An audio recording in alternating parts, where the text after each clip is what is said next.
and welcome back to Path to Glory. आज आपण शिकणार आहोत poem night of a scorpion. It is written by Nissim Ezekiel.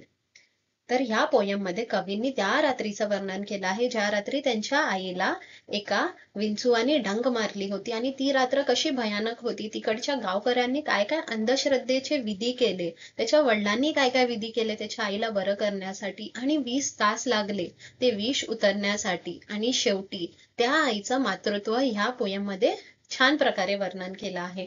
तर चला एक एक सेंटेन्स आपण समजून घेऊया. I remember the night my mother was stung by a scorpion. 10 hours of steady rain had driven him to crawl beneath the sack of rice.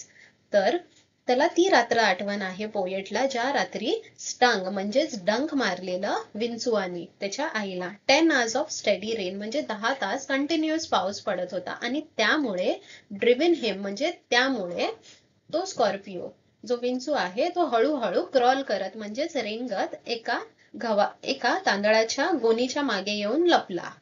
Parting with poison, flash of diabolic tail in the dark room, he risked the rain again.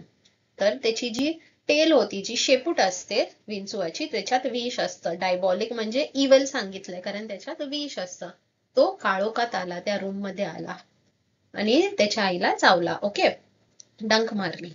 The peasants came like swarms of flies and buzzed the name of God 100 times to paralyze the evil one. Peasants म्हणजे गावकरी, शेतकरी जे कोण होते ते लोक सगळे आले. कसे? Swarms of flies म्हणजे हे कसे येतात आपले पाखरू आणि कसे एकत्र येतात तसे आले ते लोक. अँड दे चॅन्टेड म्हणजे ते लोक सारखं सारखं देवाचं नाव घेत होते. ओके, बज द नेम सारखं सारखं घेत होते 100 वेळा.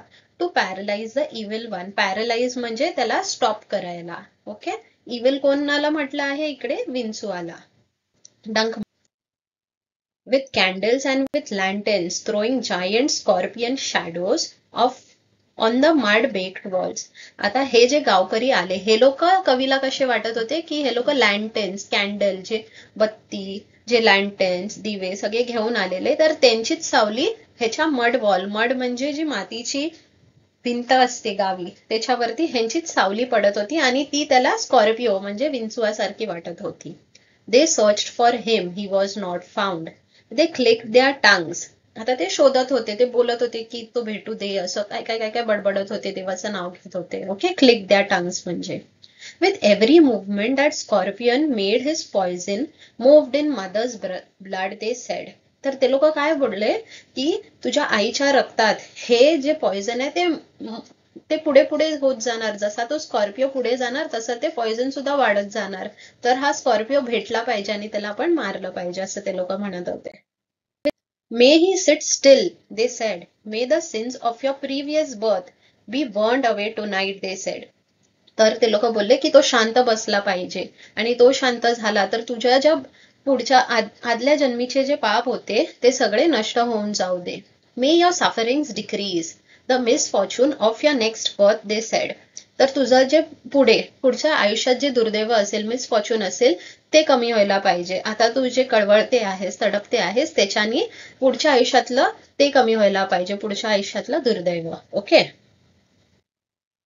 May the sum of all evil balance in this unreal world against the sum of good become diminished by your pain. तर तू डिमिनिश म्हणजे कमी होणं. ओके, तुला जो त्रास होतोय आता त्याच्यामुळे जे तुझं पाप आणि पुण्य आहे ते पूर्ण बॅलन्स व्हायला पाहिजे आणि जेवढं पण पाप किंवा जेवढं पण तुझ्या भाग्यामध्ये जे पण वाईट लिहिलं असेल ते पूर्ण बॅलन्स होऊ दे आणि तुझं चांगलं होऊ दे.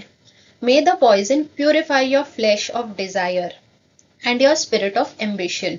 तर ते पॉइझन जे गेलं आहे त्याच्यामुळे तुझ्या शरीरात जे पण तुझे इच्छा आहे, एम्बिशन्स आहेत, ते सगळे प्युरिफाय होऊ दे, सगळे छान होऊ दे. They said, and they sat around on the floor with my mother in the center. तर त्याच्या आईला मध्ये ठेवलं आणि ते लोक असे आजूबाजूला बसलेले आणि सगळे बडबड बडबड बडबड करत होते हे सगळं. The peace of understanding on their face. चिंतित वाटत होते ते लोक सगळे. ओके, ते लोक आता गावच्या लोकांना हीच अंधश्रद्धा असते, म्हणजे ते लोक जास्त शिकलेले नसतात कोण कोण, तर ते लोक अंधश्रद्धेत वाढतात आणि त्यांचे विचार चांगले असतात पण अंधश्रद्धा ही चांगली नसते. कारण कधी कधी असे काय काय कृत्य घडू शकतात आपल्या हातातून, जसं बळी देणं किंवा काय इतर गोष्टी पण असतात जे चांगले नसतात. Okay. Candles, more lanterns and more neighbours, more insects and endless rain. तर अजून कॅन्डल्स घेऊन, अजून दिवे घेऊन, अजून नेबर्स आले आजूबाजूचे आणि अजून तिकडे इन्सेक्ट्स दिसत होते आणि पाऊस तर थांबतच नव्हता. एंडलेस म्हणजे न थांबणार.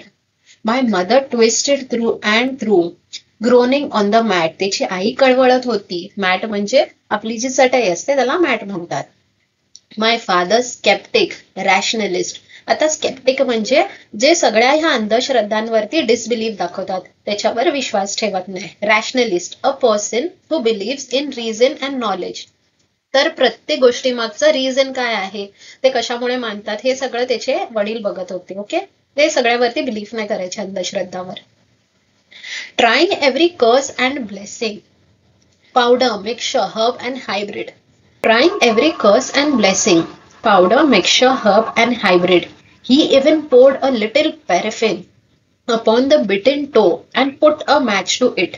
तर त्याचे वडील आहेत ते सगळे उपचार करत होते, पावडर टाकत होते, कसले कसले हर्ब्स म्हणजे जडीबुटी, ते सगळं त्याची पेस्ट बनवून लावत होते. जे पण औषधी होते ते सगळे लावत होते. त्यांनी तिच्या पायावरती पॅरेफिन सुद्धा टाकलं. ओके. पॅरेफिनचा हे मिनिंग आहे. आणि तिच्या पायाला जिकडे ते डंक मारलेलं तिथे जाळलं सुद्धा. मॅच म्हणजे जी माचीसची काडी आहे ती लावली आणि पेटवलं ते. I watch the flame feeding on my mother. तर मला दिसत होतं माझ्या आईचा पाय भाजतोय तिकडे.